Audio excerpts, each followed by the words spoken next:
Hello, hello, hello, everybody. It is time for another kick-ass career conversation. I am Kim. I'm Louise. And we're joined by... I'm Carrie. Carrie, we're glad you're here. We're going to let the world know who you are in just a little bit. But first, we want to start this week like we start every week. What are we celebrating this week? I am celebrating... do I have to think about it? Are there so many things that I want to celebrate that I can't think of one? That's awesome. Well, recently here on the podcast, I celebrated my clients, right? Because I really felt like how they were like really stepping in and just like leaning all the way in and doing all the really hard work. In this career space that I'm in, this career engagement space that I'm in, it is tough. A lot of folks come to me and say, like, let's fix this problem. Let's get a new job. Let's get a promotion. Let's fix my career. And oftentimes it's not like that at all. It's getting really, really deep into what do you really want, right? And that really hard work.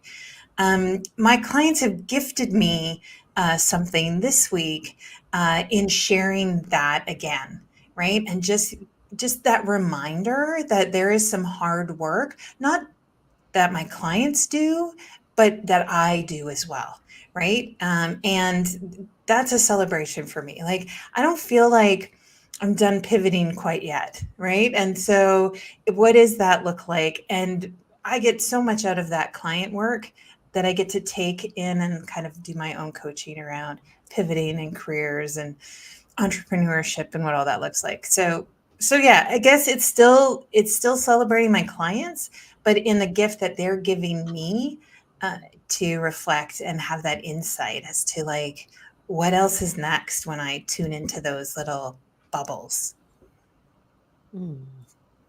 Carrie, what are you celebrating? Well, I am extremely excited because I am getting a new certification, and it's called the Fearless Organization Scan, which is a really short survey, but it measures psychological safety in teams.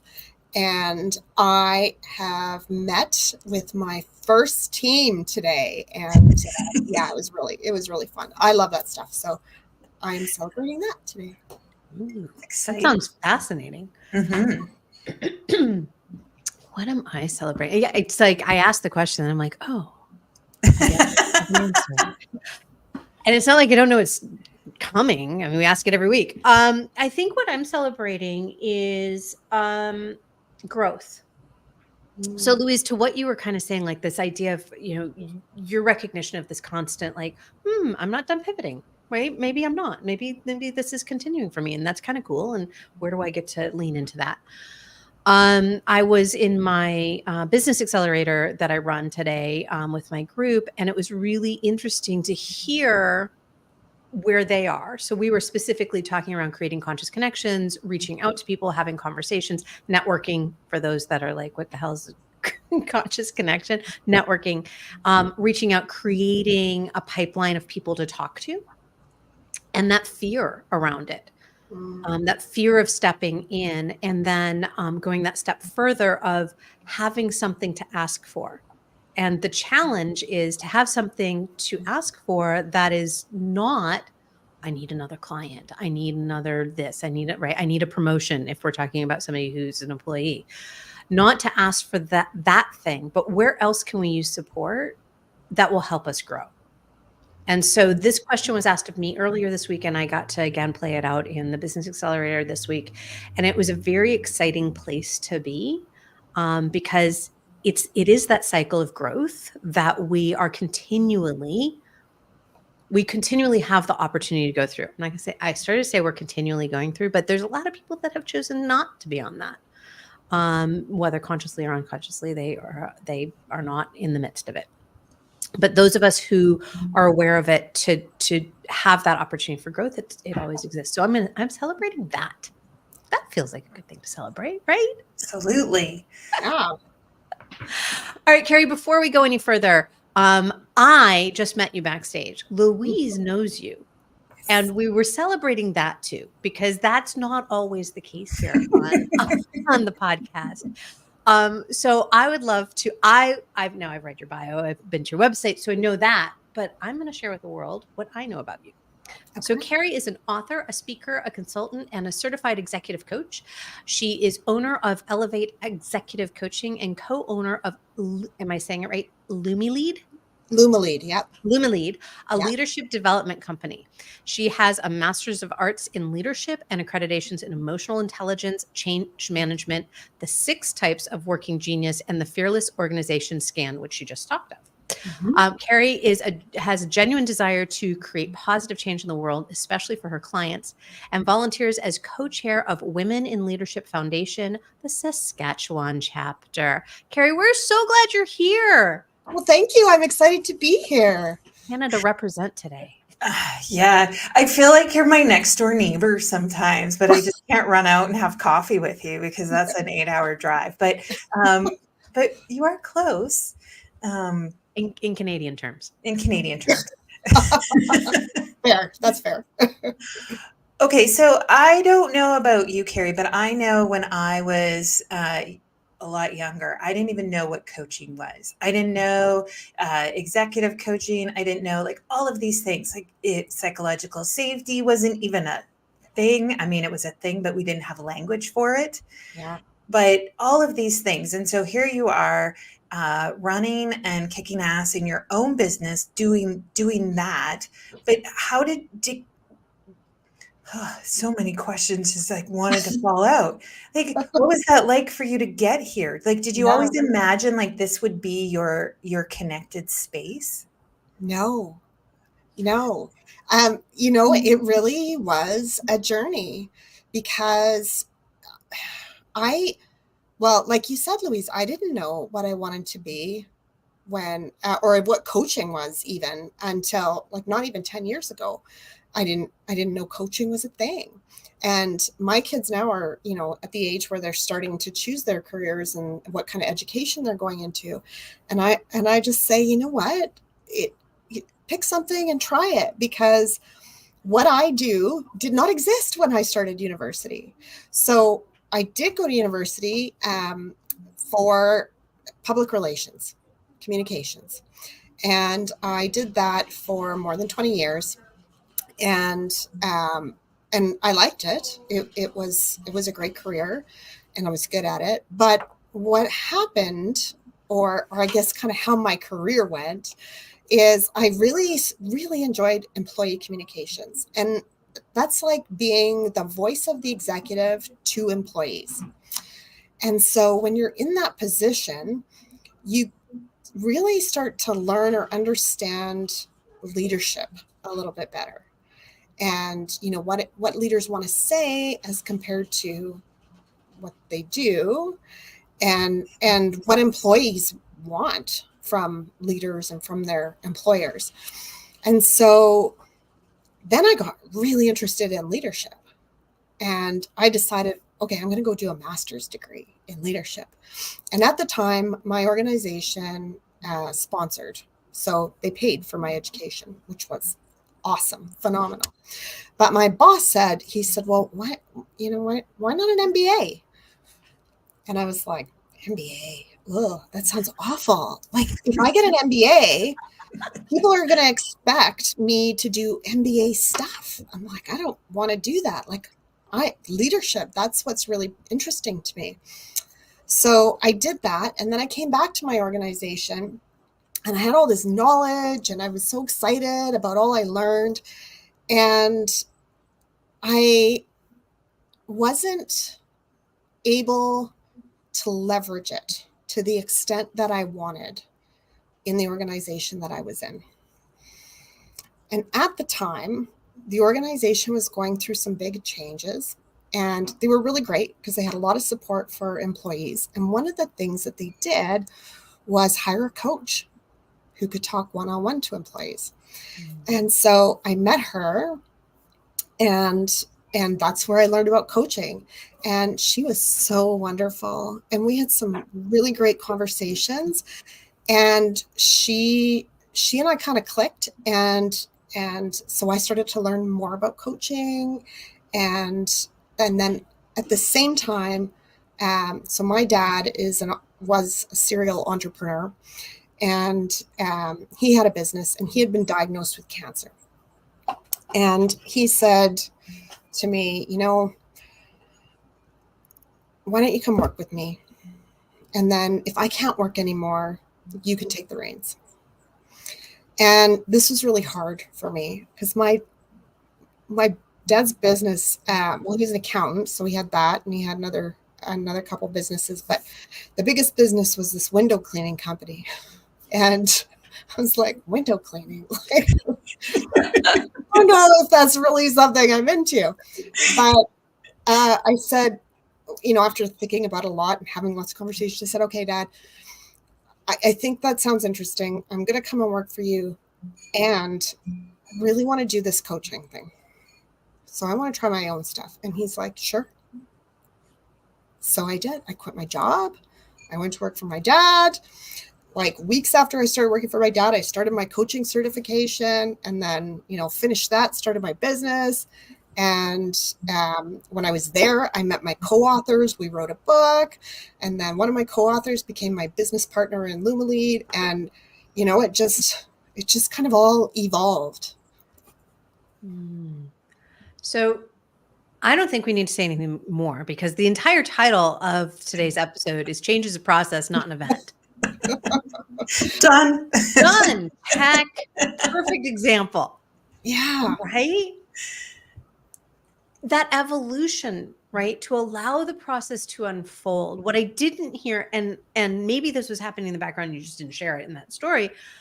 What I didn't hear is I have to make a hard and fast decision for what's next. Did that come up for you at all?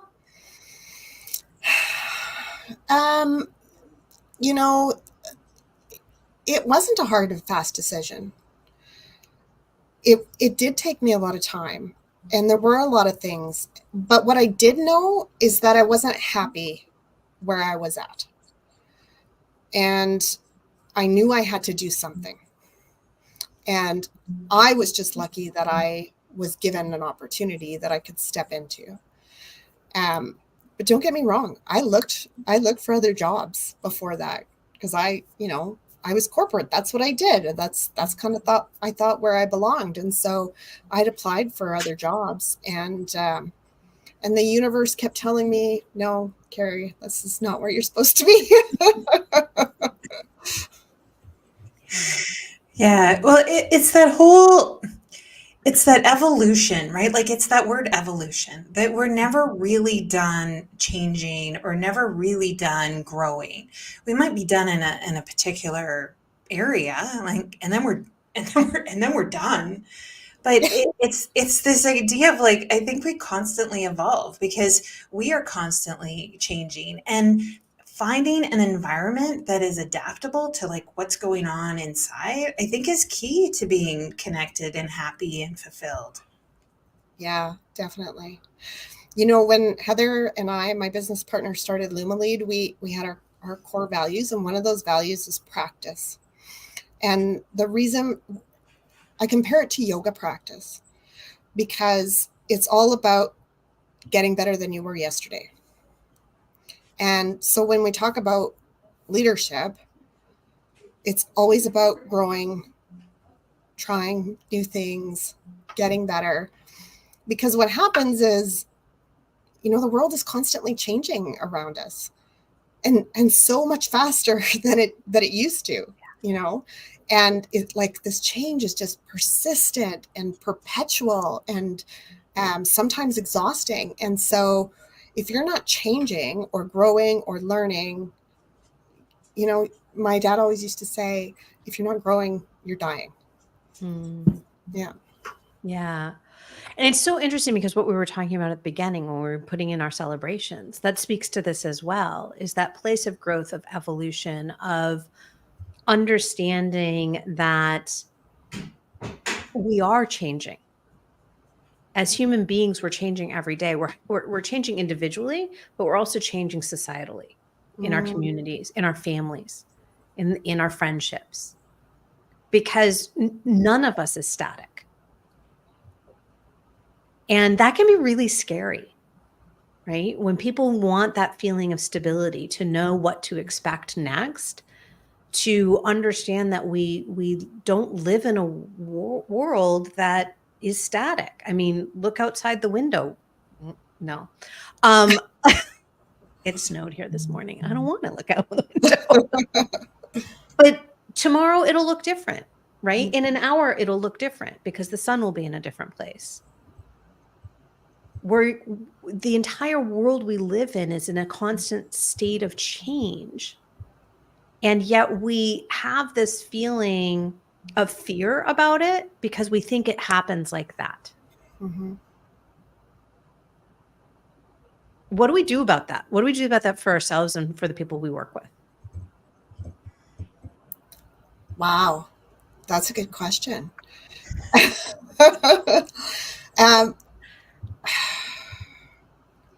You know, I love change. I actually seek out change because I find I get bored with things. So, even with my job history, every 3 years, I would either be switching jobs, switching companies, or going back to school.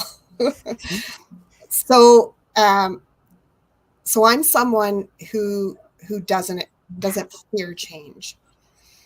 However, I think about when my dad passed away. So it's been about a year, and that was a big change, and it was not a welcome change, right? And I was thrown into this. I mean, it wasn't sudden. He had cancer for years, and we had time. And so when I was going to take things over, I had a lot of documentation and things to help me, but it was still really hard. And it was very overwhelming. And I think, just reminding yourself that this is hard, but I'm tough, and like, I'm going to get through it. And when I get through it, I'm going to be better on the other side. It's. Did we just lose Louise or did we lose me? I think we lost Louise. Okay. Are Louise, am I back? you're back. Yay. For a moment. Live shows. Well, like, even on the other side, like, I think what happens a lot of times is that we fear that sudden moment of change. Mm-hmm. But we forget that we are already changing, right? Mm-hmm. And we forget that this sudden thing that happens is often outside of our control. It is, and that is super scary, right? That's us that's that uncertainty, that big black hole, that right, that monster under the bed, whatever that is, it becomes really, really scary. And that's what we think change is. It's that. Mm-hmm. And we fear that instant, that we are different on the other side of that change. But we are different all the time. Right? We are always growing in some way all of the time. We actually learn something new every day, and we forget something every day. At least one thing. It's right. Whatever comes on, something falls off the back of the truck. And so we're different. We're different today than we were yesterday. Yeah. And we forget that because we don't take the time to reflect on what we're learning. Carrie, you called it a practice, right? Like where are we practicing being ourselves? I call it experimenting, right? Where did we experiment today? What did we learn? What did we leave behind? What do we take forward? And I think it's those things that's actually, like, we're in the middle of it all the time. Yet we have this, I think it's a misconception or it's a mindset to say, well, but I fear that. 100%. So Ruby over on Facebook just shared, as a yoga teacher, it's in the practice, since we were talking about practice, where awareness for change is birthed. So by being in practice, right, by being in that place of awareness and connectedness, that is where we can create change, but where we can also be in the process of accepting and embracing change. Mm-hmm. Right. I know, like this morning, I was doing, I'll be in Mexico in a couple of weeks, and I freaked myself out because I started doing more reading about the hike that we're doing. And I was like, oh my gosh, it's at 10,000 feet. Oh, I am not prepared for this. And so I need to be on the treadmill, and I need to be working on my hiking so that I have some lung capacity when I get up there. I'll be fine. Like, I know on the back of my head, I know I'm fine, but there's that part of me that's like, this is really scary. And when I got on there today, I was like, this was easier than I expected. Now, it wasn't easy, but it was easier than I expected Mm-hmm. because all the work I had already done had prepared me more than I was, last month, last week, even yesterday, to be able to go at a higher hiking level on a treadmill. I mean, it's a treadmill. It's different than hiking at 10,000 feet. I get that. But still, it's being in the process and being aware that allows us to not only recognize that the change is happening and help facilitate it, but to also accept it and embrace it. And I think it's interesting because you were talking, Carrie, about that place of I'll be fine, kind of like I'm tough, I'll be okay. Mm-hmm. And what I felt inside was I'm soft, I'll be fine. Mm-hmm. Because I'm malleable, right? Yeah. I am able to work through things as they come. And it's the same idea, it's just different words. Yeah. Yeah. Yeah. Yeah. So what else came up with this idea of like birthing change through awareness? Anything come up for either of you through that? You know what kind of came up for me, Kim, was this idea of, there's change that happens to you, and then there's change that you initiate. And obviously it's easier when you initiate the change. And, for a long time, in my career, I kind of waited for the things to happen. I mean, I showed up, I did a good job. It was pleasant to deal with. But I waited for, someone to give me a promotion or someone to hire me, whatever it was. I didn't really take the initiative or take control of my career. And, if I could tell my younger self, like, you have some power here.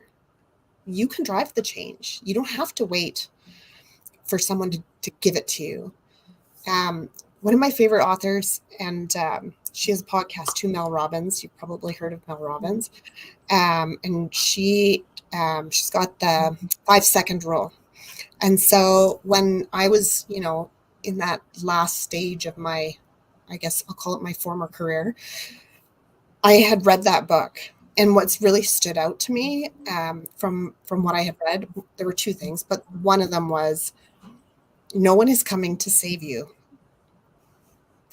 And that was really empowering for me. I kind of, sat back and went, wait a second. Like, how long do I sit here and wait for someone to give me what I want? Like, I need to go out and get it. So I did. Yeah. Reminds me of when I had my first apartment, and I was like, who delivers the toilet paper? I have to go buy that myself. Like, why is that not here? I just have to just come with the apartment. Like, you rent the apartment, the toilet paper comes with it, right? That was my one of my wake up moments. Yeah. I talk about this all the time with my clients around like our careers are actually journeys. It's like we're on a road trip, and we ultimately want to be the driver of our own car. We want to be the driver of our own career and be on this journey that we actually craft, right? And we get to craft it with all kinds of things, right? If we are looking up, we see all kinds of signs. We see all kinds of routes to take. We craft our way through our careers. We create a map, and oftentimes it maybe doesn't look exactly how we wanted, but if we have a compass and we're headed in the right direction, right, our values, then we'll get to where we want to go. We might not know exactly what route to take or what detours are ahead or what potholes are going to hold us up for a few minutes, months, years. But we keep moving, and we are the only person that actually gets to decide how fast or slow we go. We're the only person that gets that. We're the only person who gets to decide when we pull over to a road stop or check out a roadside attraction. And yet we give up that power to all the backseat drivers that we have collected along the way because they're telling us to go faster. They're telling us to take this direction. They're telling us to watch out. And we give up that control so early on. And it's something that maybe doesn't, again, it's not like an instant thing. I think we feel like we're in control when we leave university. It was like, we got the stuff, like, here we go. Yeah. But it doesn't take too long before we pick up a passenger that is chirping in our ear or somebody that's playing with the radio. And we're like, oh, I guess I like country today. Like, right? Like we slowly kind of start to give this up. And this is that same, right? It's a process. It usually isn't something that just happens overnight. But then we get to this place in our careers and our lives, kind of this midlife place, that all of a sudden we're like, what the? I'm driving this because I was on autopilot for the last, right, 10 Yeah. years, 15 Yeah. years. Yeah. Yeah. So that shows up for, and so all three of us here are entrepreneurs, right? We have our own businesses. Primarily that's who I work with, are entrepreneurs and business owners and founders. The number of them who I say, well, as an entrepreneur, and they're like, I don't think of myself that way. Okay, but do you have business? Like, who owns the business if it's not you? Like, who is driving this bus? So it shows up even when we're confident enough to make that leap and to say, this is what I'm doing in the world. This is what I'm creating in the world. This is the change I'm making in the world. And it's really scary to pull back that ownership and say, no, but I'm really actually doing this thing. Mm-hmm. This is who I am. Particularly if we've had a detour, right? If for whatever reason, business isn't looking the way that it is, and God forbid we have to go and make a choice to say, I still need to pay some bills. And so where else am I going to get that money from? Okay, well, I can freelance. I can do some other things. I could go get a jobby job. I could do whatever I need to do. So it's a detour we weren't expecting, but we're still working on our business. When we come back into our business, I find more than not, there's that fear of saying, well, I've had a business for X number of years, and including that time when they took a detour. Like, but the business didn't go away. It just looked different. Mm-hmm.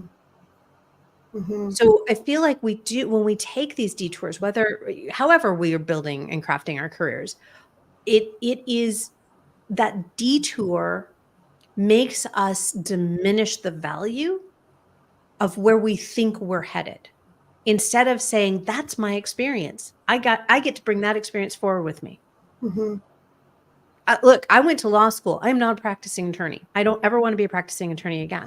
I do not regret, I paused for a minute because I'm still paying loans on it, but I do not regret getting that degree, even though I'm not actively using it, because there's so much that I learned, even just in the process.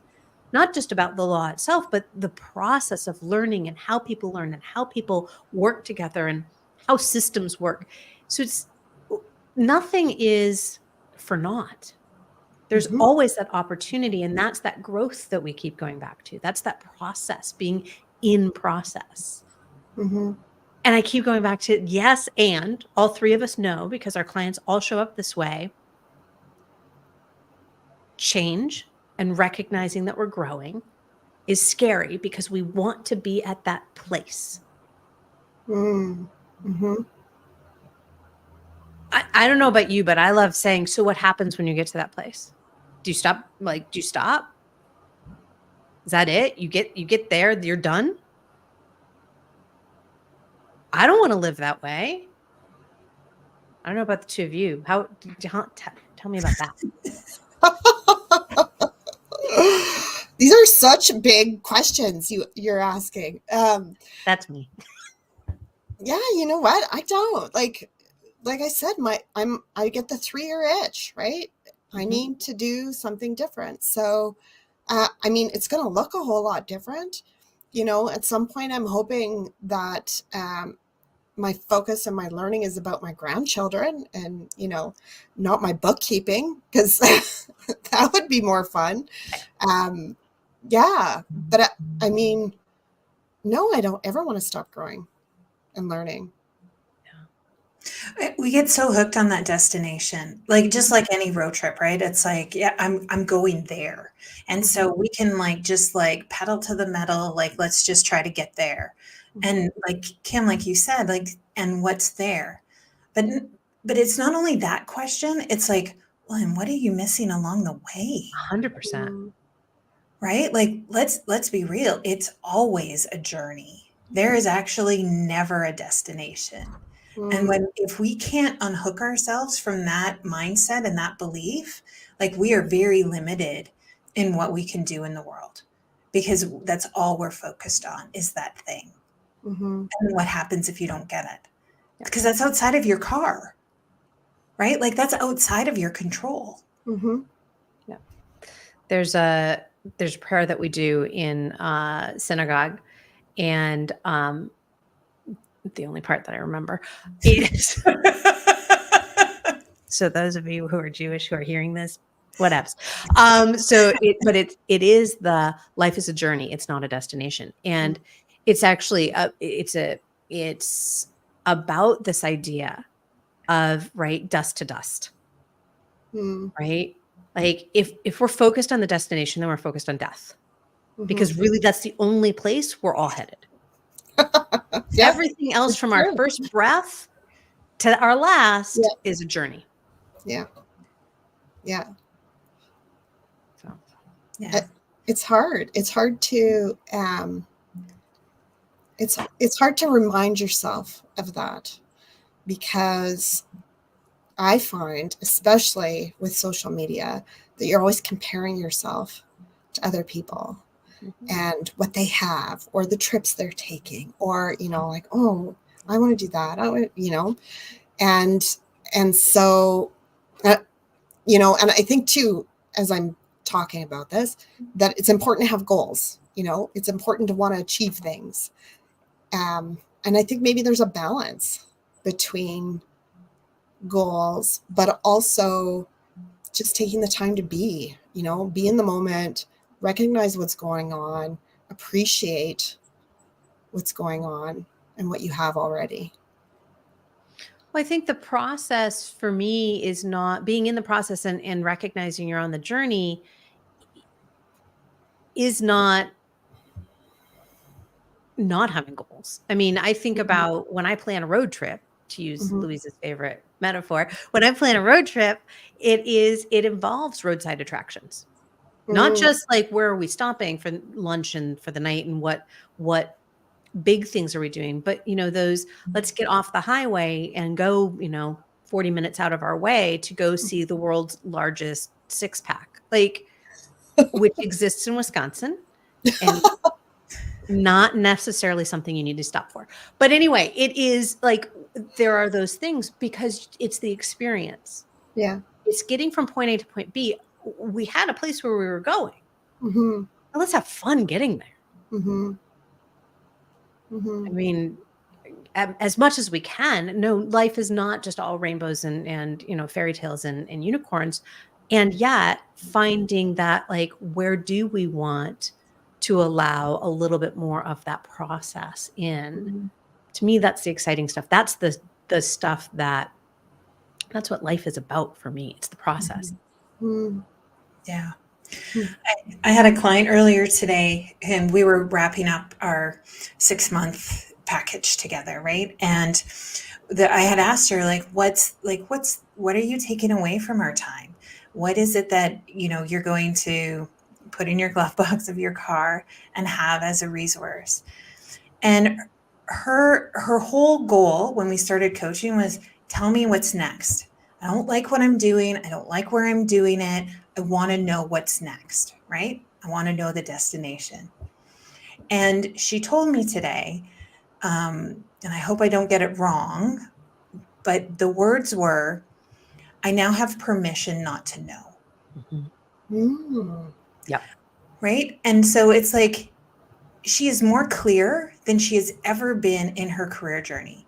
She knows more about herself, and it comes with this not knowing, and it's okay to not know the destination. But you're so much smarter on the journey. You know yourself so much better. You know if you need to stop for gas. You know if you need to take that 6-pack detour. Like, like innately, you're like, nah, not for me. Right. Mhm. Or, ooh, what's that? And I think that's that when we talk about change being a process and like being more empowered around this big scary thing, it's really understanding that, right? Like, it's okay not to know what's around the corner, Mhm. and still, right, and still be excited to be on your journey. Mhm. I love that. I have a client that we're working on, and we've used this roadmap metaphor. And so to kind of put a little exclamation point on what you just said, what we agreed on is not to try and open the whole roadmap. We're not going to, like, when I was a kid, we would plan our road trips by like putting out the roadmap like on the floor and like drawing, like that was how we did it. We didn't do it on computer. I love doing it on computer and old school. But anyway, what I suggested to her is we bring it in and we're just worrying about where we're going in that first fold. We know we're going to get to where we're already headed to. Like, we know that that's coming down the pike. But when we get overwhelmed with that's a really big distance to fill, just look at that first flap. Just get just that first little piece to move yourself along. By then you're going to have picked up steam, and then you can look at the next fold and the next fold. Mhm. So Mhm. I think that that's kind of what you were talking about in terms of that freedom and that permission, is to allow yourself to just start. Mhm. Yeah. Carrie, you have Kim. such wisdom that you brought into this conversation today. And I would love to know, just kind of thinking about where you're headed, and Mm. when you think about where others are headed, Mhm. what are those golden nuggets that you would love people to be Mm. walking away with from our conversation? I think the one important thing is holding that power to create the change in your life. I think that's really important. Beautiful. Yeah. I loved you both said my kind of takeaway, or what resonates with me. It's that hard soft, right? It's that Mm. I'm tough, I'm hard, I can get through it, and I'm soft, and I can get and I can get through it too. Right? Mhm. Like we can get through it. However it is that we approach that, we have the tools, and we are fully capable of navigating that detour or that pothole. Mm. Yeah, absolutely. Particularly when we give ourselves permission. Absolutely. Right. So that's mine, right? That place of permission. Yeah. Beautiful. Beautiful. Yeah. Carrie, thank you again for being here. Where can people find you out in the world if they would love to continue the conversation with you or know more about what you're doing? Yes. So I am at elevatecoaching.com. And we also have a website for lumalead.ca. So if people are looking for leadership development in that vein, check us out. And I'm on LinkedIn. Wonderful. Wonderful. Lovely. Louise, what do we Of have? course I know. So you can I know find you Kim do. and I also on LinkedIn. And you can find us over on yourkickasscareer.com, where you can tune into all of our events and the things that we've got going on and what we're birthing into the world, and what change we're trying to make. Please join us. March the 14th is our next. No, I did it wrong. We have one next week. Oh, I messed up. But yes, come to Micro Moments of Joy on Oh, March yeah, that's 17th. on March the 14th, but that's Yeah. not next week. No, next week we have at 1 p.m. on February 22nd, because I'm silly. I skipped over this one. We have micro rituals on February 22nd at 1 p.m. Eastern, 2 p.m. or excuse me, 12 p.m. Central. I went the wrong direction. Right. And so these little micro moments that Kim and I are talking about are these little small snippets of conversation that we have. That's what, 20, 25 minutes.